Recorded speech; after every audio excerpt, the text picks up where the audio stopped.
Olá, pessoal, eu sou o Tino Freitas, estou aqui a convite do Histórias na Sua Escola para mais uma conversa, dessa vez com o querido Daniel Munduruku, e vou começar aqui fazendo uma pequena apresentação do Daniel.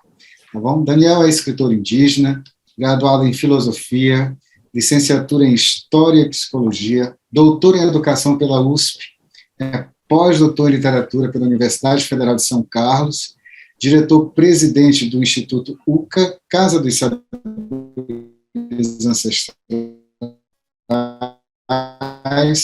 autor de mais de 50 livros para o mérito cultural da Presidência da República desde 2008. Em 2013, recebeu a mesma honraria na categoria da Gran Cruz, a mais importante honraria oficial a um cidadão brasileiro na área da cultura. Recebeu diversos prêmios no Brasil e exterior, entre eles o Prêmio Jabuti, o Prêmio da Academia Brasileira de Letras, o Prêmio Érico Vanucci Mendes, otorgado pelo CNPq, Prêmio Tolerância, otorgado pela Unesco, muitos dos seus livros, otorgado pela Fundação Nacional do Livro Infantil e Juvenil, FINLIGE. Parece assim um tanto pomposo, e de fato Daniel, mas assim, a nossa proposta do encontro aqui é que a gente tenha uma conversa, né? Uma conversa sobre a literatura indígena e principalmente de como a gente pode aproximar as crianças na escola da nossa cultura, né?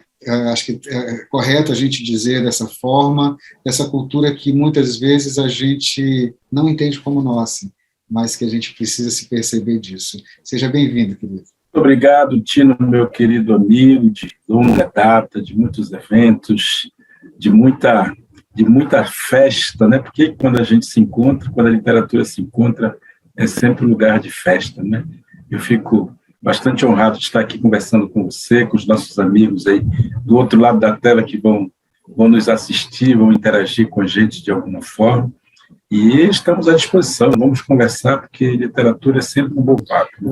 Eu penso, Daniel, que quando a gente vai conversar sobre literatura indígena, e quando eu falo literatura indígena, eu entendo a literatura escrita por indígenas, e não uma apropriação dessa cultura e apresentada.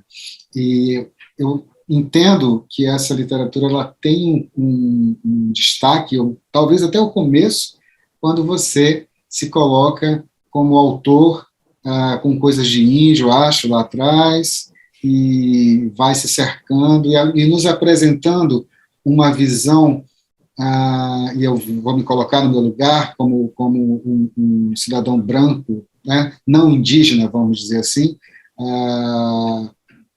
de que, olha, vocês estão lidando com isso de uma forma equivocada, né? Lembro quando eu te ouvi pela primeira vez para entender a diferença entre o índio e o indígena, e eu disse, meu Deus, isso é tão óbvio, e eu não conseguia entender isso. E penso que isso é a ponta do iceberg, né? A gente tem ainda muito a ser trilhado. Claro que você e outros tantos autores que eu admiro, posso citar aqui, mas, enfim, para evitar alguns desencontros, eu vou ficar aqui no meu cantinho. Mas eu quero te dizer que acho que a gente tem muito a aprender. E esse aprender se vem primeiro pela escuta. Eu queria muito que você falasse um tanto disso, desse trabalho, como a literatura indígena, eu reforço, essa literatura que é feita por indígenas, ela pode vir a ser transformadora dentro de um ambiente como uma sala de aula. Legal, Tino. Você sabe que uma das grandes dificuldades sempre de as pessoas entenderem as populações indígenas é exatamente porque nós temos na nossa mente uma imagem cristalizada, né? Uma imagem que foi sendo forjada na cabeça da gente sobre o famoso índio, né? Aquele índio que está no nosso imaginário. E ela foi tão bem colocada, tão bem implantada, como se fosse um chip assim, de ficção científica, né? Ela foi tão bem plasmada dentro da gente, das pessoas, né, da sociedade brasileira, que é muito difícil as pessoas se descolarem disso. É muito difícil as pessoas entenderem que índio é diferente de indígena, que índio é uma negação e indígena é uma afirmação. Porque a tendência das pessoas é sempre achar que uma palavra nasce da outra, né? Que o indígena e índio é a mesma coisa, só o modo de usar, o modo de falar. Mas não, né? É claro que não. E exatamente a grande sacada assim, de um sistema que vai colocando uma imagem, vai aplicando uma imagem na gente, é tentar nos convencer de que a generalização é boa.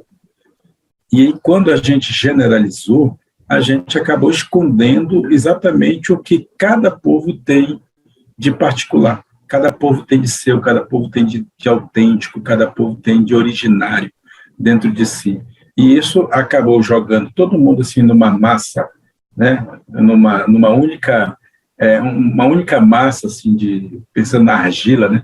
Formou um boneco e saiu um índio dali. E aí dá a impressão que todos somos iguais, todos falamos a mesma língua, todos fazemos os mesmos rituais, todos temos as mesmas crenças.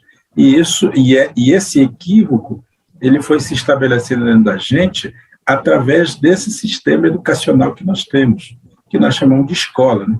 Que é a responsável por transmitir o conhecimento da nossa cultura, ou da cultura hegemônica. Porque, na verdade, o que a gente aprende na escola é o que esse sistema hegemônico diz que nós devemos aprender, que é importante aprender, né? Essa pedagogia que nos é imposta, que a pedagogia é o caminho, né, de transmissão do conhecimento, e nessa pedagogia os índios, e aí eu estou usando o termo bem, sempre entre aspas aqui, é considerado apenas um rodapé nessa história. E essa percepção, Daniel, de que de que o índio que está na nossa cabeça não é o índio que a gente encontra no Brasil, né? De que esse índio é muito mais plural, e daí é onde vem o indígena, é isso? Como é que a gente pode pensar? Então, Tiro, na verdade, assim, a palavra índio é uma palavra, como eu dizia, que foi imposta para a gente. A gente aprendeu a generalizar.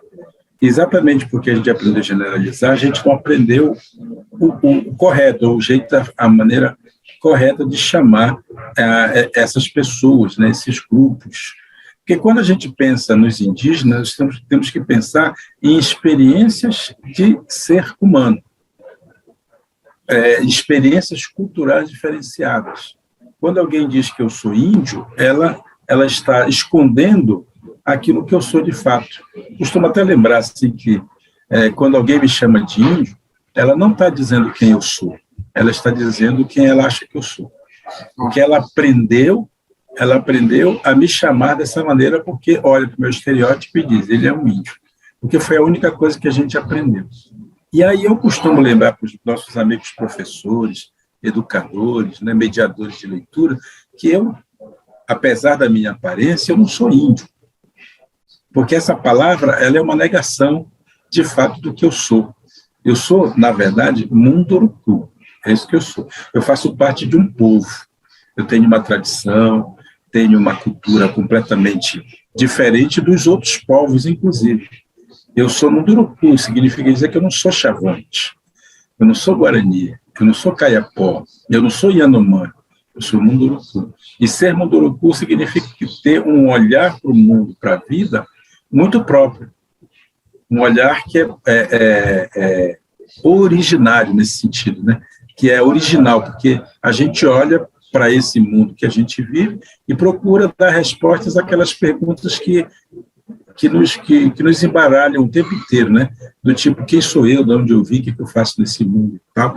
E a gente esquece que quem dá essas respostas para a gente é a cultura. É como nós vamos construindo o nosso modo de andar por esse mundo e encontrar sentido para a nossa própria existência. Então, quando a pessoa me chama de índio, ela escondeu tudo isso, ela apagou tudo isso e me colocou dentro de uma forma do qual eu só caibo ali por conta, às vezes, da ignorância das pessoas. E ignorância aqui, no bom sentido, né? No sentido do saber filosófico, ou do não saber. Né? Ignorância no sentido do ignorar. Como as pessoas não aprenderam a chamar direito, elas acabaram ignorando aquilo que eu sou. E acabaram, por isso, não aprendendo a conviver comigo. Elas não aprenderam a conviver com o Munduruku. Elas aprenderam, quando muito, a conviver, ou melhor, a não conviver com os índios, porque também isso gerou, porque essa palavra ela gera esse distanciamento. Uma separação, né? Porque as pessoas aprenderam, Tila, que índio, ou ele é romântico, vive lá no meio da floresta, no Bengu, né? Fica o dia inteiro só coçando o pé, como se vivesse no eterno domingo, ou ele é preguiçoso, ou ele é selvagem, ou ele é atrasado, ou ele é... Enfim, ele é uma negação sempre, né? Porque toda definição que a palavra índio traz para a gente é uma negação do que eu sou. Ele é preguiçoso. Ele é preguiçoso para quem? Para mim, que estou chamando. Então, nesse sentido, a palavra índio, ela é um vazio. Ela é uma negação do que eu sou. E só para concluir, dizer, já a palavra indígena, que é uma palavra diferente, ela tem um sentido, ela tem um significado. Índio não é nada. Pode qualquer dicionário, você não vai encontrar nenhuma explicação para que seja índio, a não ser algo inventado. Mas se você for procurar a palavra indígena, você vai descobrir que indígena significa originário.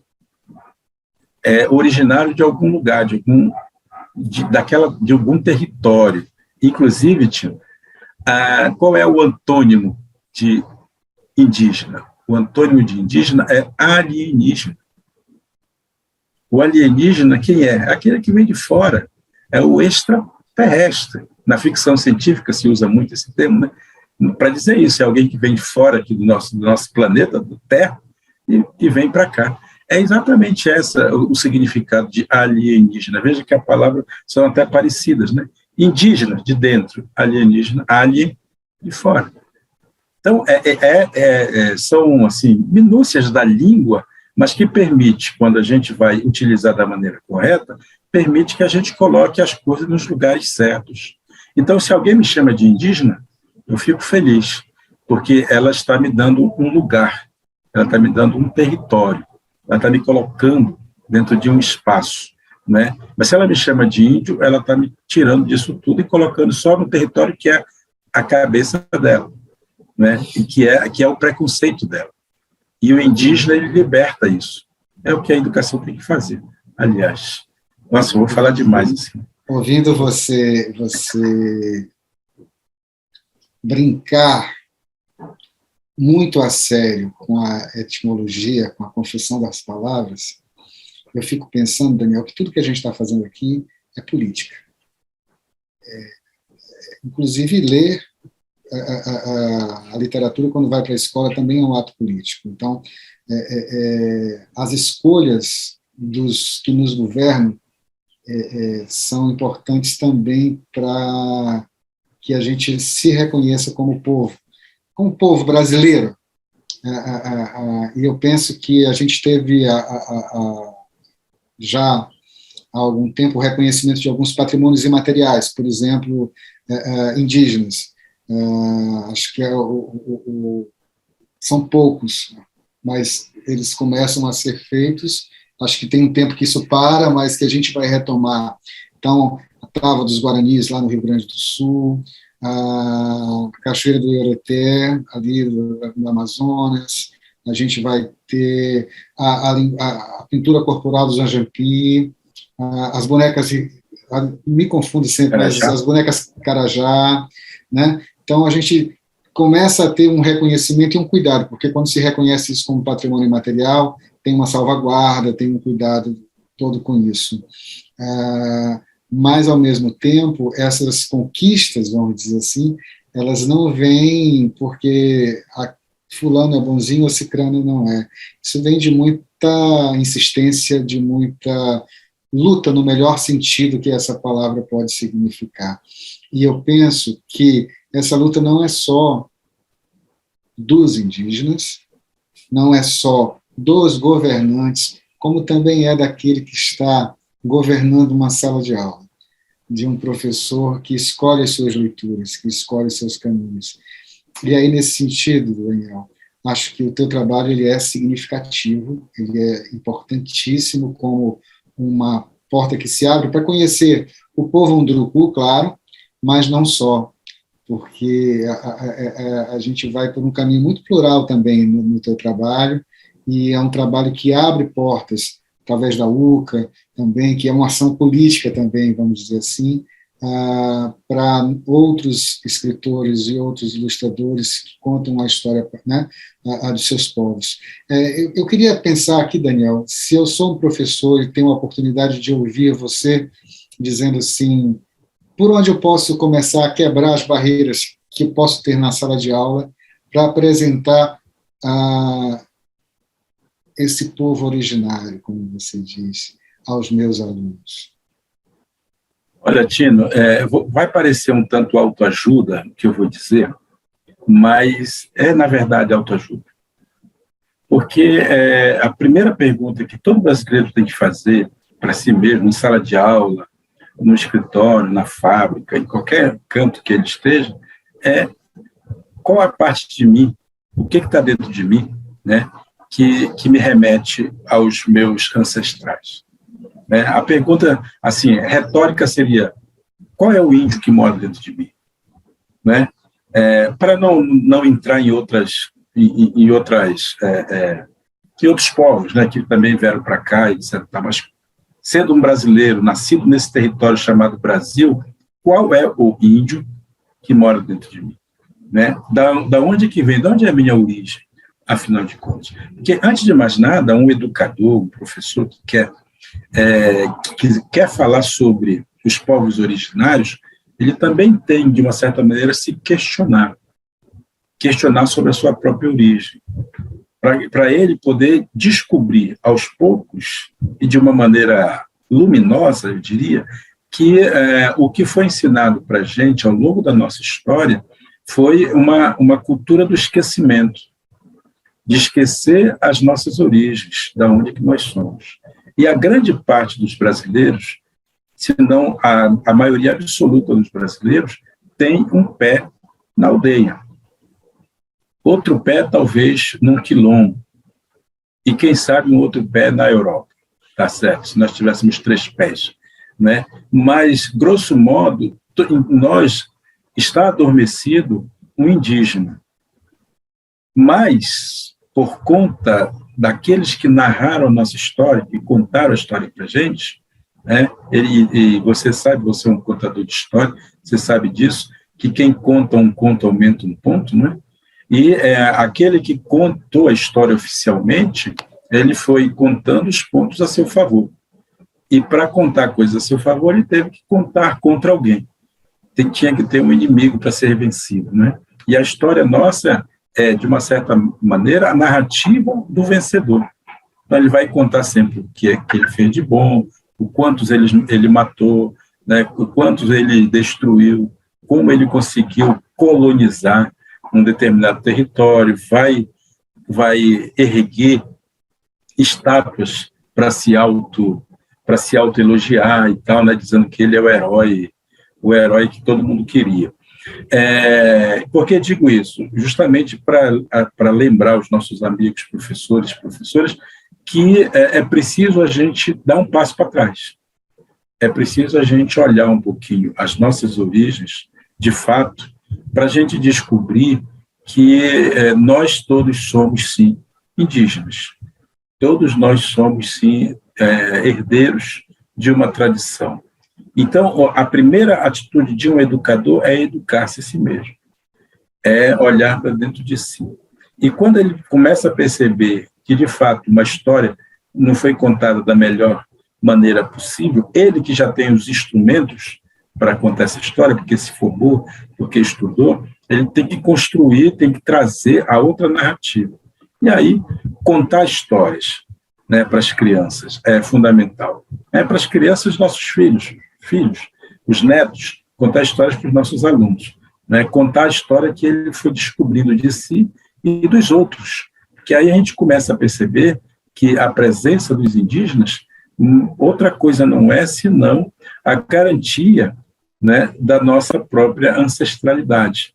E é preciso trazer isso não querendo fazer guerrinha, não querendo jogar um contra o outro, não querendo, não, mas apresentar só o caminho, né, apresentar o caminho. E como você dizia, né, a leitura é um ato revolucionário. Quando a gente propõe possibilidade das crianças lerem as histórias contadas pelos indígenas, a gente está dando para elas a possibilidade delas poderem escolher o caminho que querem fazer, né? Como vão construir o seu próprio caminho, né? Utilizando essa ponte que nós chamamos de literatura e que achamos que é um instrumento muito interessante para esse tipo de formação de consciência, né? Então, é claro, apresentar a literatura indígena, são muitos autores hoje. No Brasil, nós somos mais de 40 autores indígenas. Aí alguém vai dizer assim, mas só isso? É só isso. Se a gente imaginar que é uma literatura de um pouco mais de 30 anos, sei lá, né? É um caminho novo mesmo, né? O domínio de uma linguagem que não tinha nada a ver com a gente. Então, é muito, se a gente pensar sobre essa outra perspectiva. E já são centenas de títulos lançados por esses 40 autores indígenas. Você falou, eu mesmo tenho mais de 50, mas tem outros autores que têm 30, 20, 10, 5, um livro, né? A gente que está iniciando, tem uma galera jovem que está surgindo, e é só correr atrás. O que tem que caracterizar o professor é justamente a sua inquietude, sabe? Eu costumo lembrar só que a gente, professores, educadores, temos que ser como a água corrente de rio, né? A gente não pode ter um rio de água corrente, água que flui. A gente não pode ficar parado, achando que a gente já sabe tudo, porque quando a gente acha que sabe tudo, a gente apodrece. A água represada apodrece, né? Ela não. E aí, quando a gente apodrece, a gente perde o encanto, porque o rio ele é bonito quando ele está em movimento, que ali tem os peixes, né? Tem as plantas aquáticas, tem as crianças que vão mergulhar naquele rio. O professor tem que ser um pouco esse rio, né? Que acolhe tudo, toda essa vida que vem e que ele está ali pronto para fazer fluir, né? O conhecimento que ele trouxe consigo, que ele refletiu e alimentou, para alimentar também as crianças que mergulham em suas águas. E aí, para finalizar, diria que um bom começo é, de fato, conhecer os escritos dos autores indígenas. Tem muitos livros para crianças pequenas, criança Fundamental 1, Fundamental 2, ensino médio, né? Tem já uma literatura escrita por indígenas, que não se trata de achar que é uma verdade absoluta também, né? É uma leitura de mundo. E como leitura é também fluida, né? Ela também é dinâmica, ela também muda de pessoa para pessoa. Não é como se, ao ler os meus livros, as pessoas já soubessem tudo a respeito dos povos indígenas. Felizmente, não é assim que a banda toca. Eu fico pensando aqui, te ouvindo, Daniel, e fazendo uma viagem, procurando aonde estava aí o meu eu ancestral, o meu originário, vamos dizer ali, aonde eu me banhei, né, um tanto disso, com os meus dois pés, como bem você disse. E lembrei demais, você falou do Rio, lembrei que nas férias na casa dos meus avós maternos, eu tomei muito banho de rio. E a gente fazia uma farra muito grande naquele rio. E uma vez aconteceu um final de semana que foi uma das coisas mais impressionantes para mim, foi ver uma farinhada. E participar ali como o cara que provava um pouco do beiju depois, mas que via aquele lugar imenso com umas pás enormes e as pessoas em cima fazendo aquela festa coletiva. E tal, e eu não entendia nada do que estava sendo feito ali, porque era muito pequeno, e depois fui tentando me entender desse lugar, e aí eu fico pensando do que é o meu cotidiano hoje, aonde que esse ancestral indígena, ele namora comigo no meu cotidiano, seja nas palavras que eu uso, seja no que eu estou comendo, seja na história que eu conheci ali, mas que eu não sabia que essa história ela tem uma origem na ancestralidade indígena, né? Então, são esses caminhos importantes.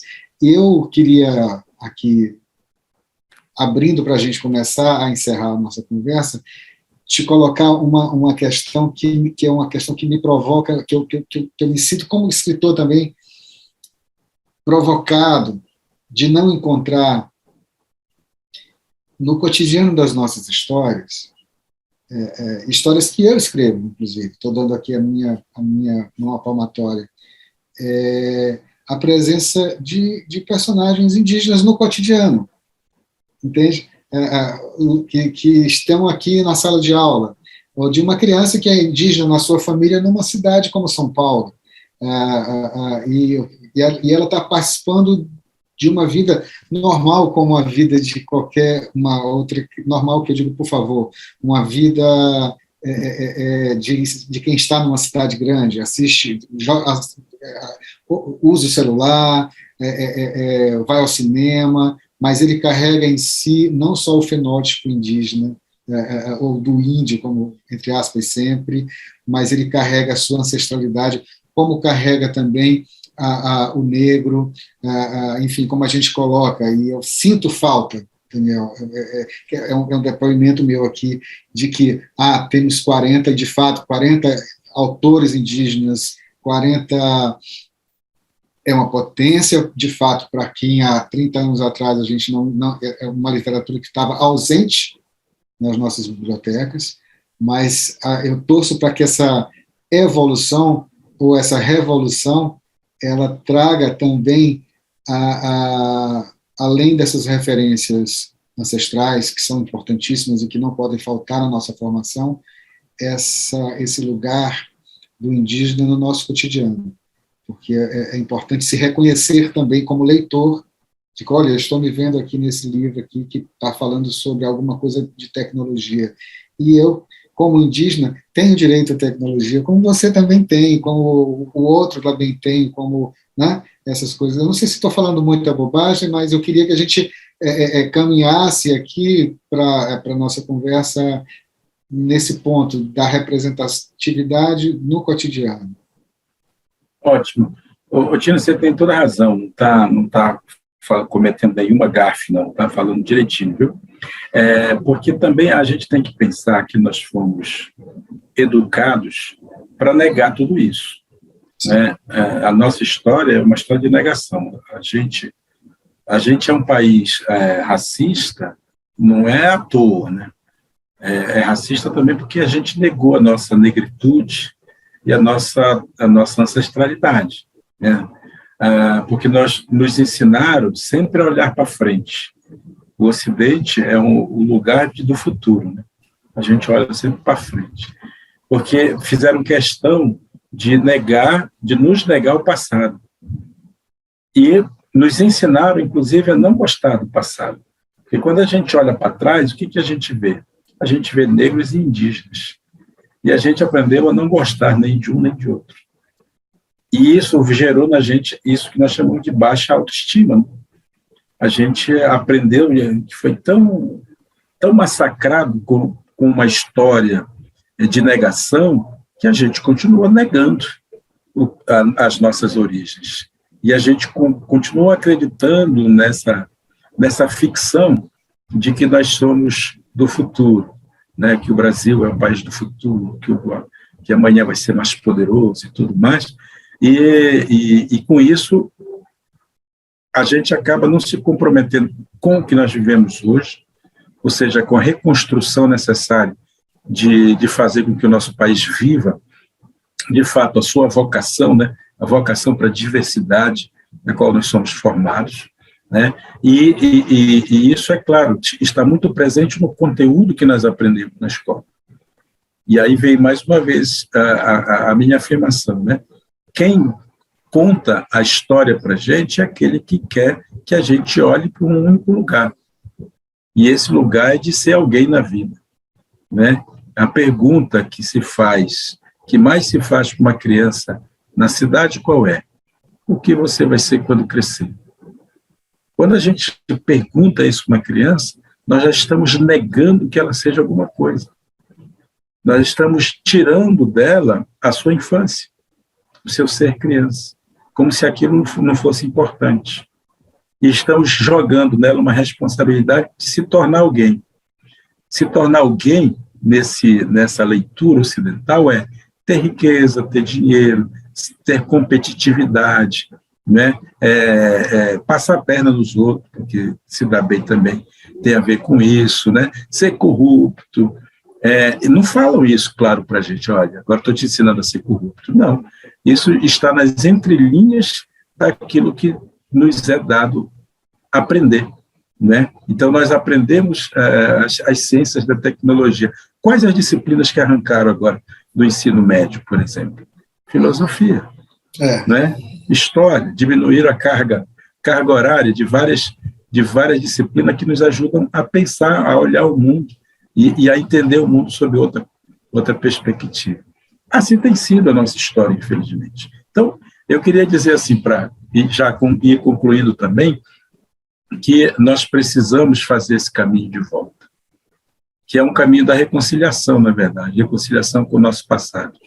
Trazer as populações indígenas para o cenário dessa história que nós vivemos hoje. Nós, indígenas, nós não somos do passado, nós somos do presente. Não somos do futuro também, somos do presente. E ser do presente significa ter competência suficiente para a gente usar todas essas linguagens que hoje nos são apresentadas, a linguagem da tecnologia, a linguagem das artes, a linguagem do cinema, a linguagem das ciências em geral, para dizer que nós podemos, sim, dominar todo esse conteúdo sem necessariamente abrir mão daquilo que nós somos. Isso. Posso ser quem você é, como diriam os líderes dos anos 80, né? Eles tinham essa frase, posso ser quem você é, sem deixar de ser quem eu sou. E essa é aquilo que eu diria, essa é a frase que marca de uma forma muito, muito nítida, né, o interesse dos povos indígenas em contribuírem ainda mais para que o Brasil cresça, floresça. Daniel, você estava dizendo dessa frase do posso ser quem você é, sem deixar de ser quem eu sou. E isso é de uma riqueza, de uma amplidão sensacional. Isso vale para todo mundo, né? É uma aula de... Não sei se é a palavra da moda, que é a empatia, mas é um abraço que a gente dá um no outro, né? Sem dúvida. Eu acho que é assim, uma provocação, inclusive, para a sociedade brasileira, sobre essa coisa da autoestima, né? O nosso país, infelizmente, ainda sofre muito de uma autoestima muito baixa, né? Ou uma baixa autoestima, que é justamente de a gente valorizar muito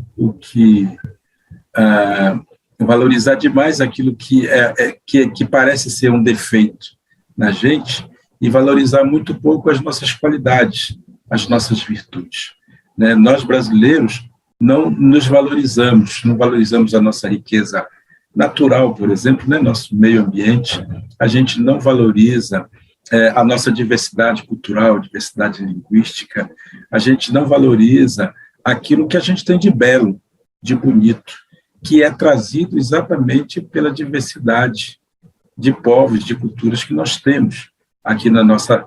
A gente acaba olhando isso como um problema, ao invés de olhar como solução.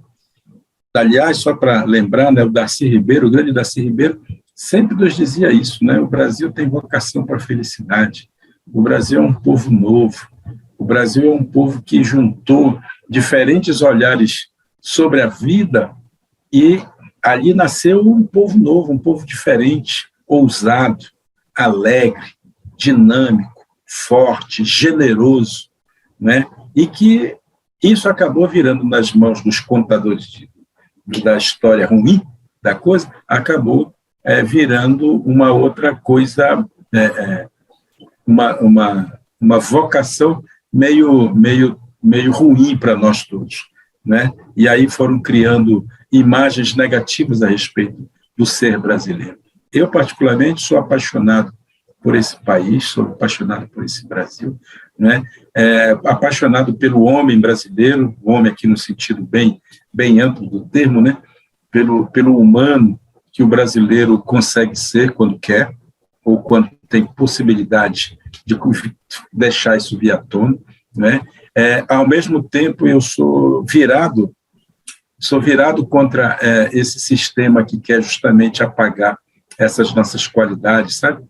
E quer nos colocar escravos de um sistema econômico, de um sistema político que privilegia uns e em detrimento de muitos que vivem na miséria. E querem convencer esses muitos a serem iguais a eles, mas sem oferecer condições para que isso aconteça, né? Quer dizer, é um sistema absolutamente injusto.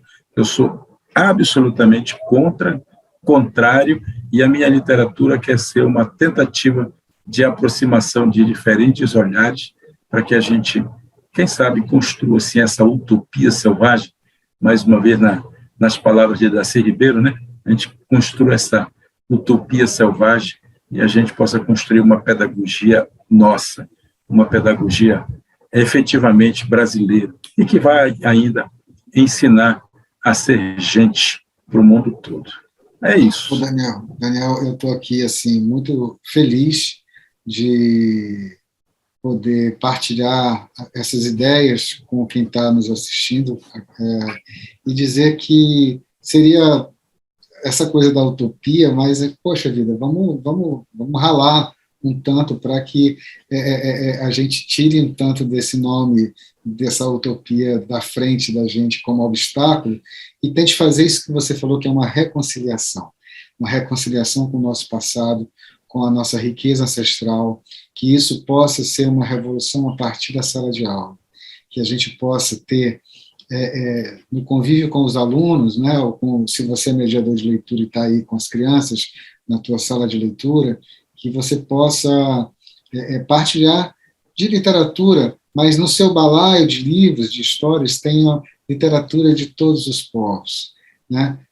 Que a gente possa, Daniel, eu tenho a minha utopia, é que a gente possa, que nós possamos nos encontrar com o respeito que tenho por ti, já de muito tempo, sem precisar, vamos dizer assim, porque é preciso hoje no sentido de luta, mas que não precise dizer que Daniel Munduruku é um escritor indígena, porque ao dizer Daniel Munduruku, as pessoas já percebam a origem, já entendam, e que eles admirem sem precisar colocar os adjetivos que vêm junto com isso, que a gente possa ser cada vez mais irmanados, como escritores, como mediadores, como seres políticos, como transformadores desse Brasil que a gente adora. E eu estou muito feliz de que a gente possa estar junto também nesse projeto, aqui o História da Sua Escola, e quero te agradecer por essa partilha, e te desejar que a gente possa amplificar cada vez mais as nossas histórias. Bacana, Tino. Eu fico muito honrado. Encerro dizendo que eu costumo sempre lembrar as pessoas que, com muito orgulho, eu sou um brasileiro nascido no Munduruku. Eu sou um brasileiro nascido no Munduruku. E que as pessoas consigam me reconhecer dessa maneira, como você bem lembrou, né? Que não precise colocar apelidos ou adjetivos no meio dessas afirmações, para a gente não ter que ficar explicando o tempo inteiro por que eu sou um cara do presente, por que eu uso celular, ou por que eu tenho um carro, ou porque eu tenho um relativo sucesso dentro da sociedade brasileira, como se isso não fosse algo que eu, humano que sou, possa também alcançar.